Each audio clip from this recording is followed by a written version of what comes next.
আমরা হলাম পেটুক বাঙালি। আমরা বাড়িতেই থাকি আর ঘুরতেই যাই।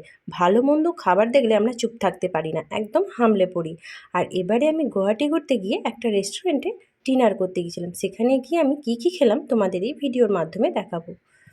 হ্যালো বন্ধুরা, আমি গুয়াহাটির ট্যুরের সময় গুয়াহাটিরই একটি রেস্টুরেন্টে ডিনার করতে গিয়েছিলাম। আর সেখানে গিয়ে কী কী করেছিলাম সেটা তোমাদের পুরো ভিডিওর মাধ্যমে দেখাবো। এই রেস্টুরেন্টটা 4th ফ্লোরে অবস্থিত। আর রেস্টুরেন্টটার নাম রেসিপিস ট্রেন রেস্টুরেন্ট। এইরকম কেন নামকরণ সেটা কিন্তু রেস্টুরেন্টের ভেতরে গেলেই বুঝতে পারবো। এদিকে রিসেপশনিস্টটা কেন জানি না আমাদের দেখে মুচকি মুচকি হাসছিল। ভেতরে গিয়ে দেখলাম পুরো রেস্টুরেন্টটা অসমিয়া স্টাইলে সুন্দর করে সাজানো, যেহেতু এটা অসমে রয়েছে। ডেকোরেশনটা তো অসাধারণ, কিন্তু রেস্টুরেন্টের ভেতরে কি রয়েছে সেটা চলো দেখা যাক। ওয়াও, ভেতরে গিয়ে দেখলাম পুরো রেস্টুরেন্টে ট্রেন লাইন পাতা। তার মানে এটা ট্রেন রেস্টুরেন্ট, সেই কারণেই এটার নামকরণ রেসিপিস ট্রেন রেস্টুরেন্ট। এখানে প্রত্যেকটা খাবার ট্রেনের মাধ্যমে সার্ভ করা হয়। আমরা যে টেবিলে বসেছিলাম তাতেও কিন্তু একটা রেল লাইন পাতা ছিল। আর আমাদের খাবারের মেনু দিয়ে গেল। এরপর আমরা এখানে ফুড আনলিমিটেড মেনুটা চুজ করেছিলাম। এখানে 649 টাকায় আনলিমিটেড ফুড খাওয়া যায়। আর বাচ্চাদের জন্য 399 টাকায় আনলিমিটেড ফুড আনলিমিটেডের মেনুটা আমি তোমাদের সামনে দিয়েই দিয়েছি। এখানে ড্রিঙ্ক বা স্যুপ থেকে যে কোনো একটা, আর যদি স্টার্টারটা ভেজ হয় তাহলে যে কোনো দুটো, আর নন ভেজ হলে যে কোনো 4টে, আর মেন কোর্সে যে কোনো 6টা, আর ডেজার্টে যে কোনো 2টো রেসিপি চুজ করতে পারবো। আমরা পুরোটাই নন ভেজ খাবার অর্ডার করেছিলাম। অনেকক্ষণ ওয়েট করার পর অবশেষে আমাদের টেবিলে গ্রিন সিগন্যাল জ্বলে উঠল। আমরা ওয়েলকাম স্যুপের মধ্যে ভেজ মানচাও স্যুপটা অর্ডার করেছিলাম, আর সেটা আস্তে আস্তে ট্রেনটা নিয়ে আসছিল।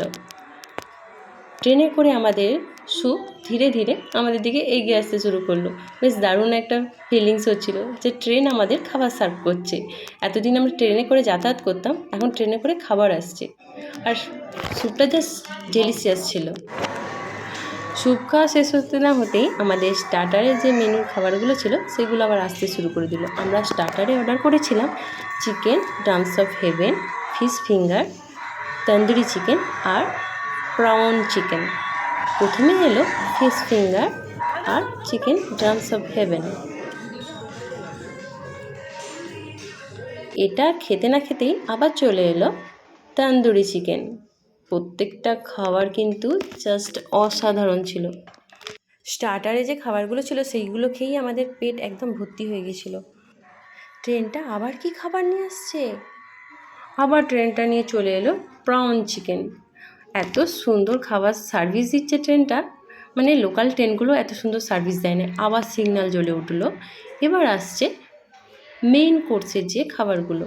মেইন কোর্সে আমরা অর্ডার করেছিলাম masala kulcha, butter naan, veg fried rice, chicken curry, আর চিলি চিকেন, আর রেসিপির স্পেশাল চিকেন, যেটা এই রেস্টুরেন্টের মানে স্পেশাল। আর বন্ধুরা, প্রত্যেকটা খাবার কিন্তু অসাধারণ ছিল। তোমরা কিন্তু গুয়াহাটি ঘুরতে এসে অবশ্যই এই রেস্টুরেন্টে এসো। আমি এই রেস্টুরেন্টের পুরো অ্যাড্রেস, ফোন নাম্বার সমস্ত কিছু আমার ডেসক্রিপশান বক্সে জানিয়ে দিচ্ছি। এত পরিমাণে খাবার ছিল যেটা আমরা কিন্তু খেয়ে শেষ করতে পারছিলাম না। যারা প্রচণ্ড পরিমাণে পেটুক তারা কিন্তু এই রেস্টুরেন্টটায় অবশ্যই আসতে পারো। প্রত্যেকটা খাবার জাস্ট অসাধারণ ছিল। আর মেইন কোর্সের পর এবার চলে এলো ডেজার্ট, যেটাতে ছিল গোলাপজাম আর আইসক্রিম। এটা কিন্তু আমরা নিজেরা চুজ করেছিলাম। অবশেষে খাওয়া শেষ, এবার আমাদের হোটেলে ফেরার পালা। বন্ধুরা, তোমরা কিন্তু অবশ্যই গুয়াহাটির এই রেস্টুরেন্টটায় এসো। ওকে বন্ধুরা, টাটা।